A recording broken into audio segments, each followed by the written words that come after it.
Bueno, hoy es miércoles, hoy es jueves del doctor Héctor Aguilar Camín, escritor, historiador, periodista, director de la revista Nexos. Querido Héctor, ¿cómo estás? Buenas tardes.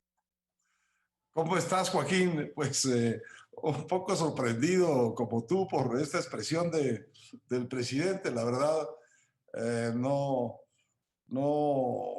entiende uno qué está diciendo ni por qué la risa de que se vaya a poner peor. Yo esas expresiones las recuerdo de cierta cultura de izquierda, en particular de cierta cultura trotskista, que acababan diciendo entre peor mejor. ¿Para qué? ¿Por qué? ¿Cuál es la lógica de este entre peor mejor? Pues en la idea trotskista y antes de los revolucionarios muy radicales, era entre más fuertes sean las contradicciones del capitalismo, de la sociedad burguesa, más posibilidades hay de que surja la revolución. Es decir, entre peor le vaya al capitalismo, mejor le va a la revolución. No sé si el presidente está asociado en su cultura personal con la cultura de la izquierda y de esta izquierda grupuscular que fue en México, pero que tuvo también una dimensión internacional y era un dicho de esta cultura, entre peor mejor. Es decir, ya que lo que queremos es una revolución, entre peor se pongan las cosas y más cerca esté la revolución, pues mejor para la revolución. Sí, pero lo que pasa es que las revoluciones se cuentan entre las cosas, aparte de los desastres naturales, más catastróficas que le pueden pasar a los pueblos. De manera que entre mejor para la revolución, mucho peor para la sociedad y para la vida normal de las personas, porque una revolución es una catástrofe.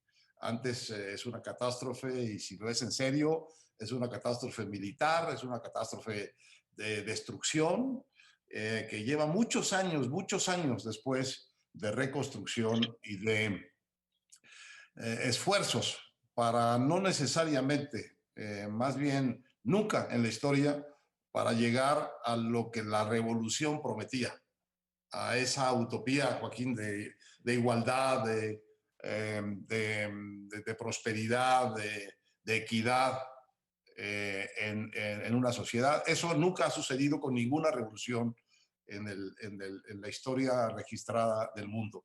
Así que no sé exactamente a qué se refiere el presidente con esto, pero la referencia que yo tengo y que hace sentido para mí es esta referencia a la vieja cultura revolucionaria de la izquierda.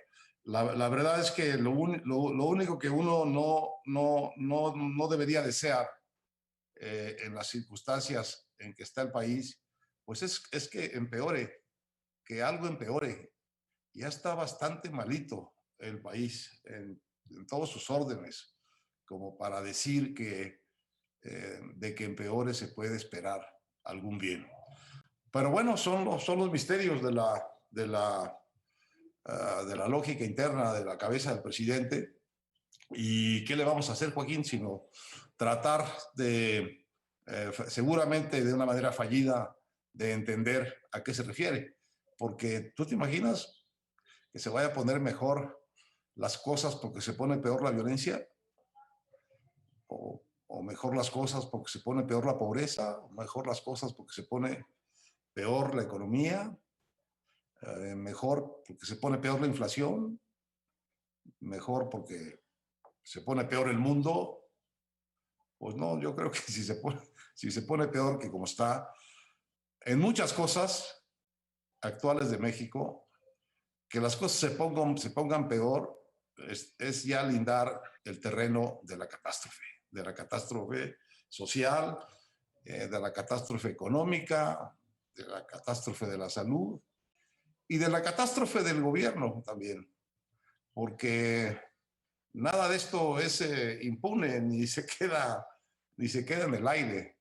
Está en la vida de la gente, está en la vida de las comunidades, está en las oportunidades que tienen las familias y sus hijos de salir adelante.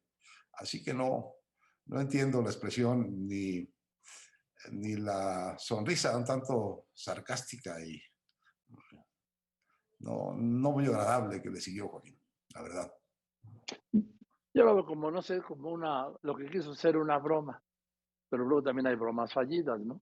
Mi madre me decía, hijo, nunca pierdas un amigo por una broma, porque amigos hay muy poquitos y bromas hay muchas.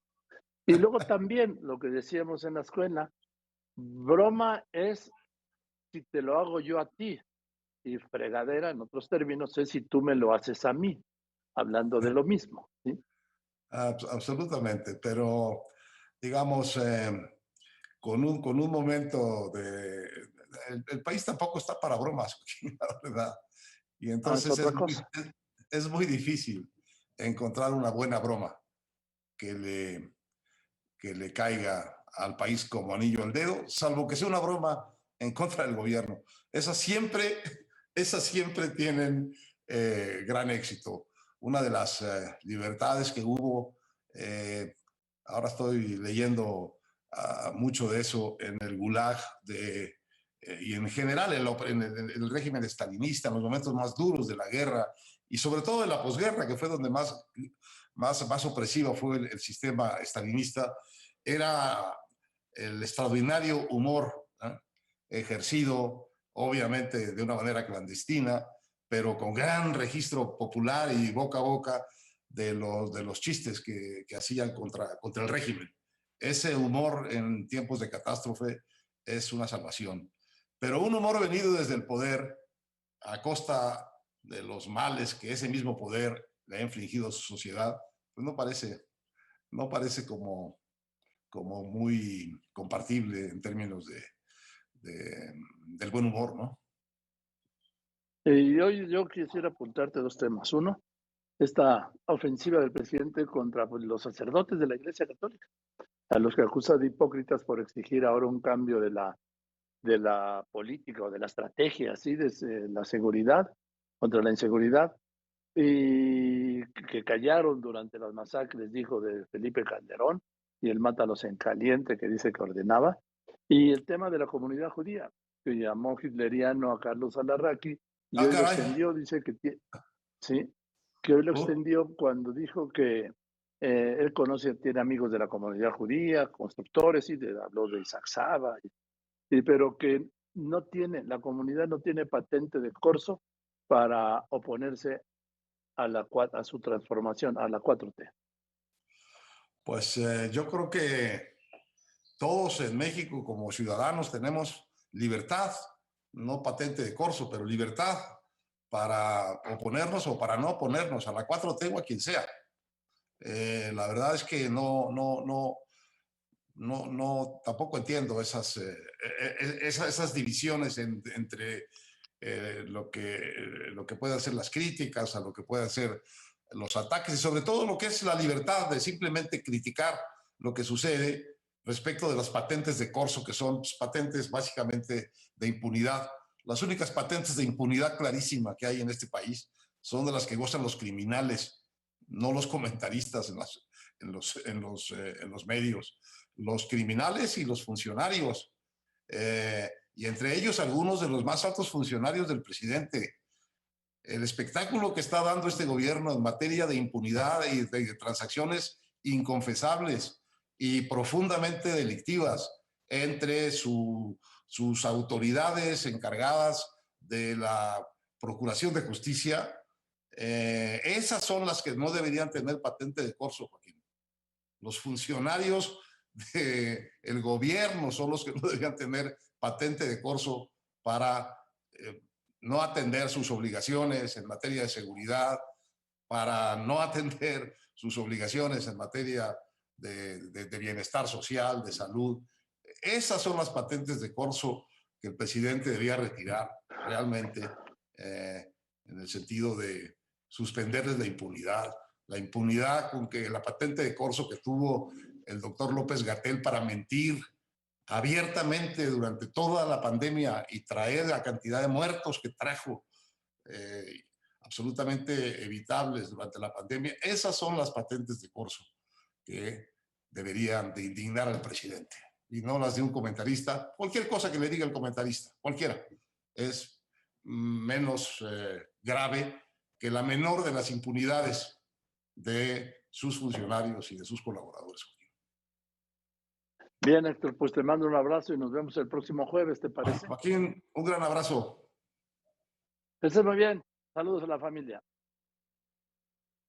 Es el doctor Héctor Aguilar Camín, historiador, escritor, periodista, director de la revista Nexos.